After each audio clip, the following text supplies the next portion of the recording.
I'm gonna keep up the theme of kind of depressing stuff. If my phone will work.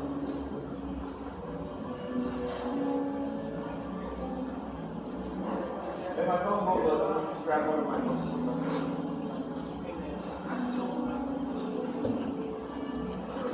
Good. Yeah, cool.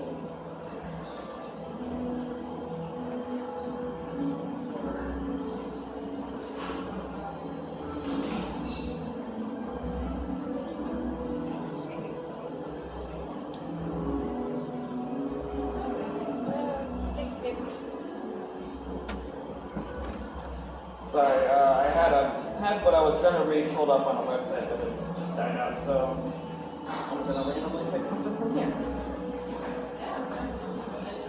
These are, I will read these. These are pretty old. Like we're talking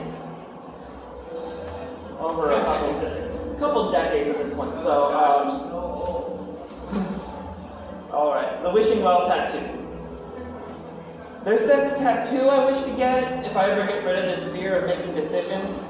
It's this little girl, maybe 7 years old or so. She's holding an age gaming line by its neck.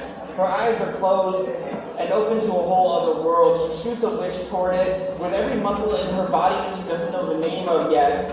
The seeds are propelled across my back and transform into the shooting stars they once dreamed they'd be.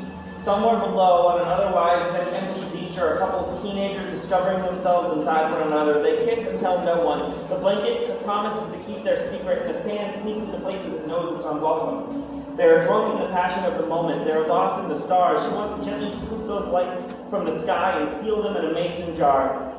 They watch through their cosmic dance around each other to remind herself how small she feels under them and how amazing it felt to be everything and nothing at the same time. She holds her breath, closing her eyes, shooting up a wish in the music of young lust, and meanwhile on my rightmost shoulder blade, there's an older man looking down, wishing well at the two young lovers play, smiling at his memories which like the ink are fading.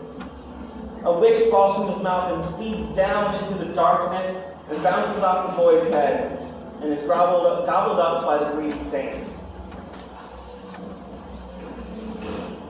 That's that one. You're actually getting that tattoo. I'm never getting that tattoo. Oh, come on. I never got rid of the fear of making decisions. Hey, you did, you got married. That seems a little bit more of a permanent thing. This one is in memory of Gil Scott-Heron. So is a spoken word poet and a musician and possibly a grandfather rap kind of situation. He wrote "The Revolution Will Not Be Televised," which is his sort of model factor. This poem's called TRNT.